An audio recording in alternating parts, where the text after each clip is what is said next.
talk for a whole hour. That's a lot.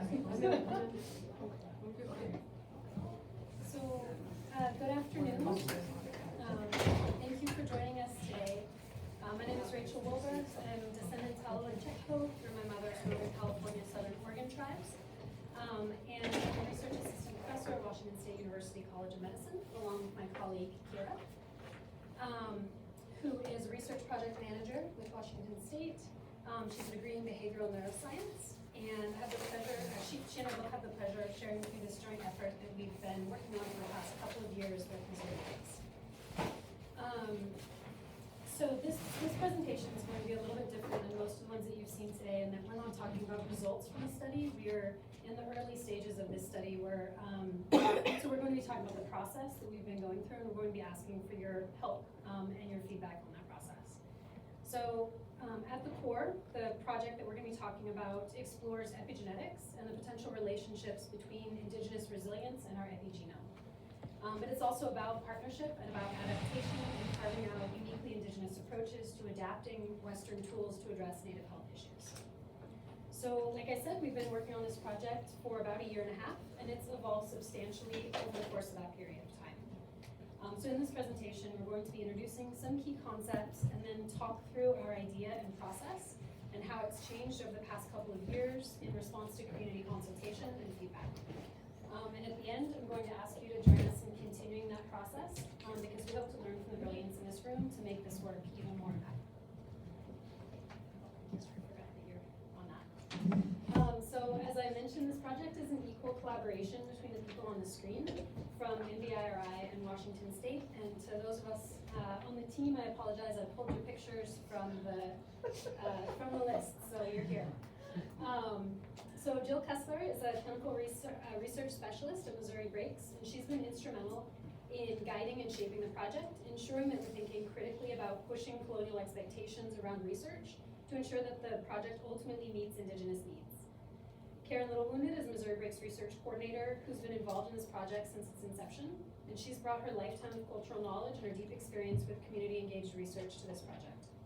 Kyra has taken on the nuts and bolts since the beginning and has conducted literature reviews and contributed critical structural knowledge and helped us keep moving forward. And Ray O'Leary as Missouri Breaks assistant director, and she's provided leadership and essential community-based research experience. So this team has met every couple of weeks and at times weekly since the project began to talk through our goals, to develop project materials, and more than once to shift our objectives and our activities in response to community feedback. It hasn't been a straightforward process, but it's allowed us to get to know one another really well and to build a foundation of trust that's essential to do this work another way.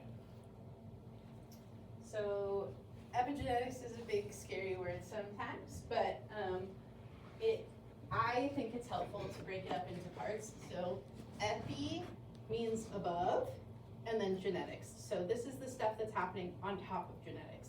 So you might know genetics as DNA, and that's right, but DNA is really complicated, and there's a bunch of other things happening around the DNA that make a big difference. So epigenetics is a study of how your behaviors and the environment contribute to how your genes work. And these are reversible. So, a lot of the time we talk about like, oh, you have a predisposition to this or whatever, but epigenetic changes are changeable. And so if you change your environment, if you change the behaviors, you can change these outcomes. And I think that's a pretty cool place to look. So your whole body is full of the same DNA, but what makes one cell different from another is the way your epigenetic expression comes out. And that's pretty far-reaching, and so has implications for how your body reads itself, but also for how you pass information to the next generation. So we know we pass genetics, but epigenetics is part of that story too. So there's risk factors, but there are also resilience features and positive features as well. So having social interactions, having healthy diets, those are all ways that we can impact the way our genetics are expressed. So we have a little video for you because this is all really pretty complicated, and the video does a pretty good job of showing some visualizations. So I hope the audio works. Oh no, we got an ad. Oh yeah, sorry, I don't subscribe to YouTube. Oh boy, okay. Sorry, everyone. But we can't inherit everything because some biological traits are acquired during our lifetime. Information between generations is in the letters of our DNA. But what if it's not that simple? What if our environment and our experiences can be passed on to our children and grandchildren? Inheritance is turning out to be much weirder than we think. Every cell in your body holds an incredible 6 feet of DNA, the same 6 feet of DNA, each holding identical genetic instructions. Yet when skin cells regenerate every day, the new ones somehow know to become skin cells, not bone or muscle. Something beyond just DNA influences their destiny. This is what scientists call epigenetics, differences in traits that aren't due to changes in the DNA sequence. When it's wrapped up inside the cell, tiny chemical flags on the DNA or the proteins it's coiled around signal a cell to turn certain genes on or off, so they make just the right machinery to do their job.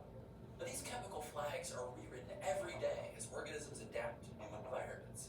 But scientists are seeing something strange. Some of these changes can be passed on to the next generation. Mice fed high-fat diets get fat, unsurprisingly, thanks to changes in the chemical flags on their DNA. But female children of these obese mice, even though they were taken away and raised by normal-sized mothers, still ended up 20% fatter than mice from skinny parents. In another example, male mice trained to fear a fruity odor passed sensitivity to this smell on to their children and grandchildren, even though their offspring had never been exposed to it. If this sounds a lot like... So, we got a question, or there was a question this morning about whether or not they thought some of the results posed in the Strong Heart study was about genetics or environment, right? Nature versus nurture. And it's a really complicated story, it turns out, and that there's a lot of things, even as they pertain to your genetics, that we have control over and that we can change through behavior. So we started this project with this concept of epigenetics, and we were inspired by the idea that I'm sure many of us have heard in Indian country that trauma is in our DNA, and that we have blood memory of ancestral experiences. But our team wanted to push back on that narrative that we're defined in perpetuity by adversity that was enacted on our ancestors and continues to be enacted through structural harms on Native people today. We were similarly not convinced by the idea that trauma is the only experience that might leave a mark on your epigenome. So we all know that trauma and adversity they make a big impact. That is where the majority of epigenetic research is focused. But we were curious if there were ways that intergenerational and cultural strengths, things like resilience, things that deeply positively impact people and families across both the individual and intergenerational life course, might similarly leave inheritable marks on our epigenome that enable us to live well across generations. So we had originally started this project thinking that we would do a pilot study, asking 3 generations within families to share their ancestral stories related to both adversity and strength, and to provide saliva samples for epigenetic analyses. And the idea was that we would then potentially be able to identify epigenetic patterns between families who practiced and had long histories of some of these resilience practices compared to families who maybe had shorter histories with those practices. So this was our simplified model, of the original study that we were proposing. So you can see on the left that we hope to collect information on both intergenerational and ancestral experiences of trauma and adversity, as well as things that people had experienced within their own lives. And we were collecting that in combination with what we were calling indigenous self-control. So cultural connectedness, intergenerational connectedness, cultural efficacy, which is how closely do you feel connected to your culture? Do you believe that you can pass that knowledge on to others in your family, things like that? How strongly people identified with their Native identity, as well as the degree to which they were engaging in traditional activities. We combine that with stress, so both perceived daily stress as well as physiological markers of the acute stress response. So how much stress are people experiencing in their lives combined with engagement in culture, and experiences of ancestral and personal trauma. So we were looking at that then in combination to resilience practices that were being carried out within families. And a good example of this, and one that we heard feedback that a lot of people would probably be interested in, is traditional language use within the home. So we're interested in seeing, for example, if there was a different epigenetic pattern or profiles within families who had engaged in or had retained language across time and across generations versus families that were reconnecting with language, or families that did not use traditional language in the home. So we worked with an epigeneticist at Washington State University to develop a protocol, and we presented this project to the MBIRI Community Advisory Group.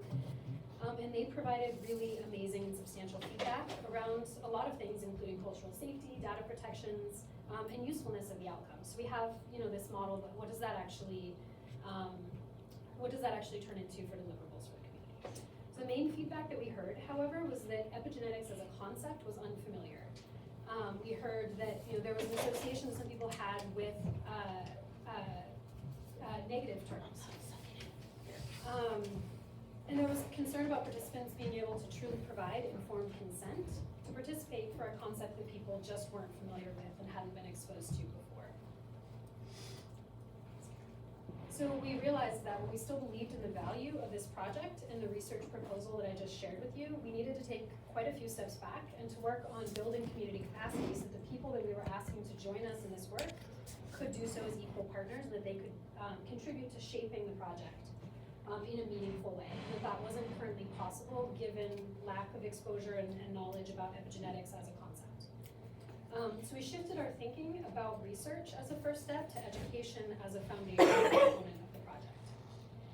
So when we were looking at genomics and epigenetics within community curriculums kind of across the nation, we realized that not unsurprisingly, they were all through the lens of Western science. We saw that there were a lot of parallels with Native stories and ways of knowing that wasn't how the knowledge was presented or shared. So many of the curriculums often also underplayed the contributions of Indigenous peoples and the foundations of genomics research. And we also were very cognizant of the harms that has been enacted against Native folks by academic genomic research in the past. So because of these considerations, we decided that we needed to develop an indigenized genomics curriculum that approached the concept through an Indigenous lens and leaned on our ways of knowing and being and built on Indigenous brilliance as core principles. So that is what the current project position is poised to do. So we've applied for funding for 2 years to first conduct community consultation. Starting on this side, I guess moving over. In order to be better informed about what the current community knowledge is around genomics. And we'll then collaborate with Indigenous genomicists and allied experts to co-develop a curriculum and a lesson plan, which will be piloted with tribal communities. Ultimately, our goal is for the curriculum and associated resources to be freely available to communities, high schools, tribal colleges, both on reservations and in urban Indigenous places. And we're hoping to partner with the University of North Dakota and their Indigenous health program so that we can provide a certificate of completion for people who complete the curriculum. So our ultimate hope is that by increasing knowledge and capacity internally within tribal communities will not only increase people's ability to equitably participate in research like this, but that Indigenous youth will be more likely to pursue careers in genomics in the future so that research like this can take place from within communities rather than outside of them. So that's where we're at right now. We're waiting to hear back on funding. So I want to thank you for giving us the chance to share our process and ideas for this work. Like I said, we're still at the beginning, but we're really grateful for our communities and our team who have contributed to and supported the evolution of this work. And a large part of that is the MBIRI Community Advisory Group, who generously listened and provided invaluable guidance. We would now love to open it up to questions or discussions because this is a work in progress and we really value the thoughts of the folks in this room. I'm glad you mentioned that. Explain a little bit on the DNA memory, because I've heard two different, this is another side I've heard that in our field, I feel that it doesn't really play a part in the addiction. Now I'm hearing you say something different from the native, so can you explain that to me? Yeah, so there's, this is an emerging field, and there is contradictory findings on that. So some of the confusion is with confounding factors. So is it the environment in which you're growing up in? Then that environment may be transmitted through generations, through the patterns that we learned from our parents and our grandparents that we then enact, when we are raising our own children. And that may be what contributes to certain things like resilience or risk for certain outcomes. So there's a little bit of conflating between what of that is learned environment and what of that is epigenetic transmission. And so as we're continuing to learn and as more studies are done, we're learning more. There is, I'm aware of one study that has been conducted with Alaska Native communities on epigenetics that's even closely related to this work.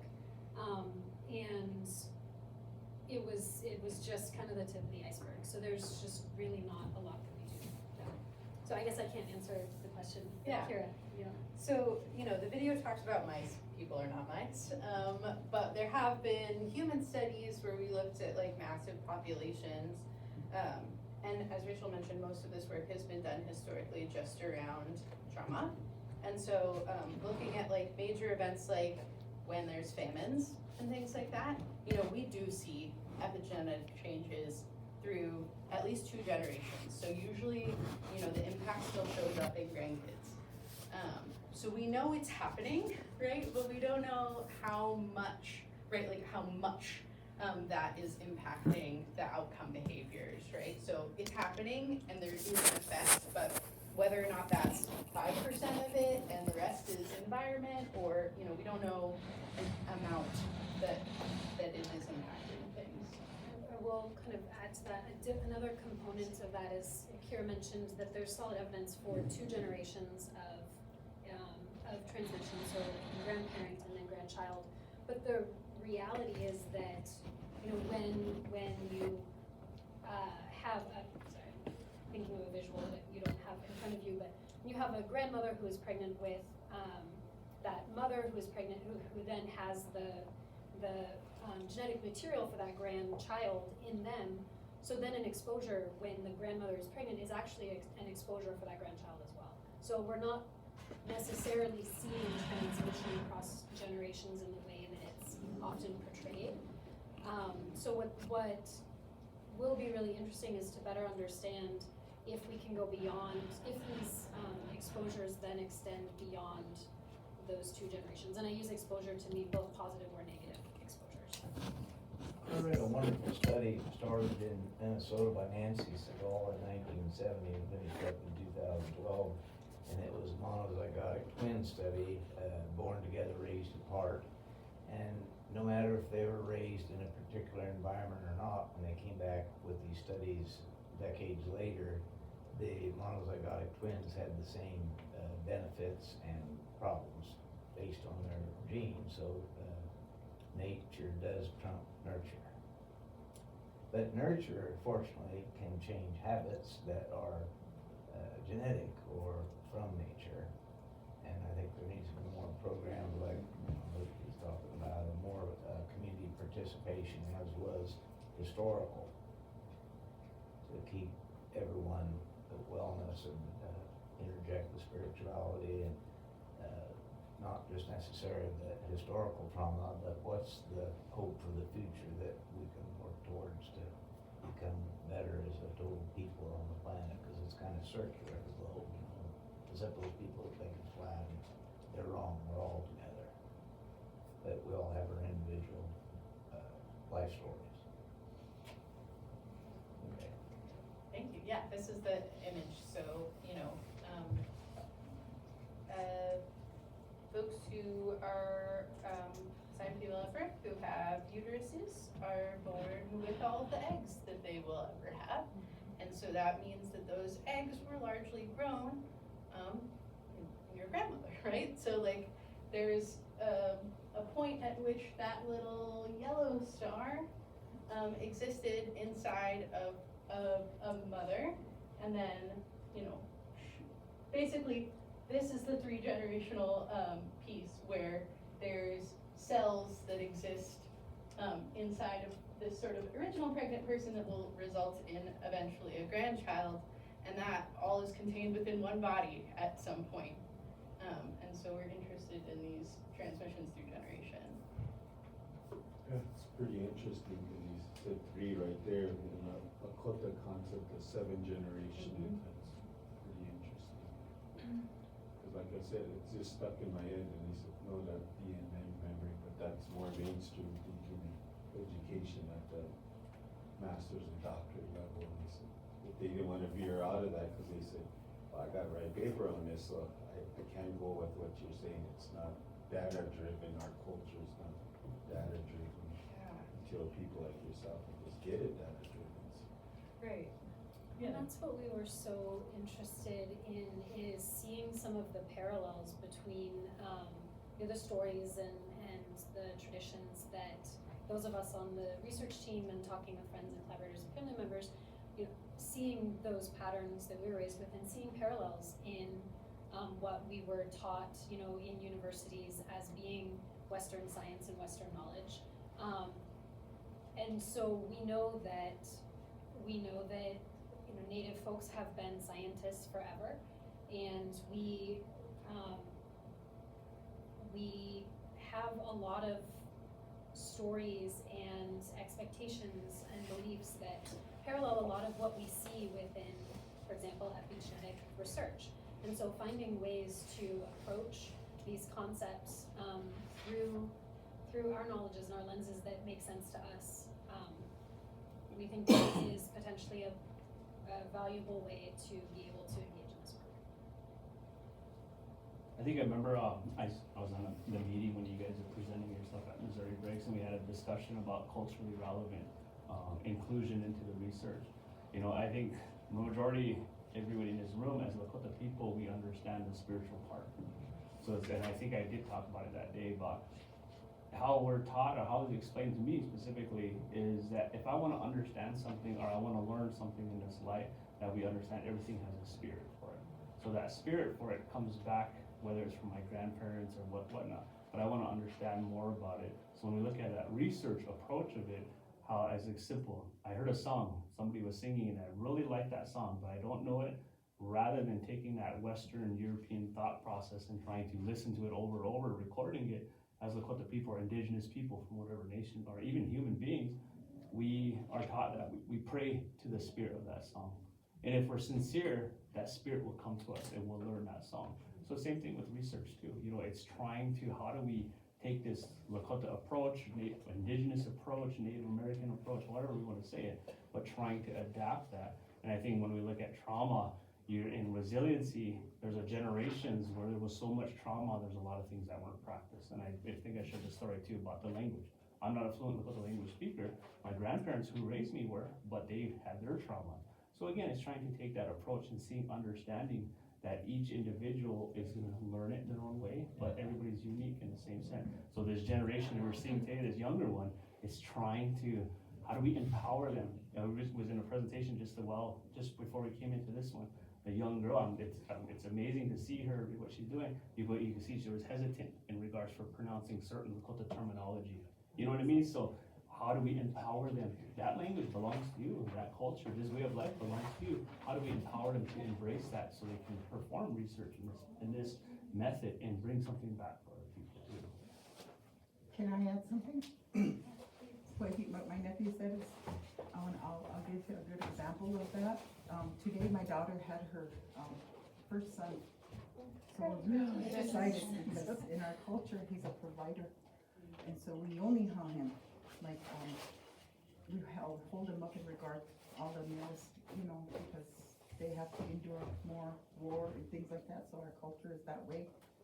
But she had a baby, and so this morning I reminded her, I said, remember, you're in that place. I said, you're over where, I said, Grandma and them had him, now they're gonna give him to you. So I said, stay humble, stay humble. And she said, I'm gonna do it without the epidural, I don't care, just stay humble.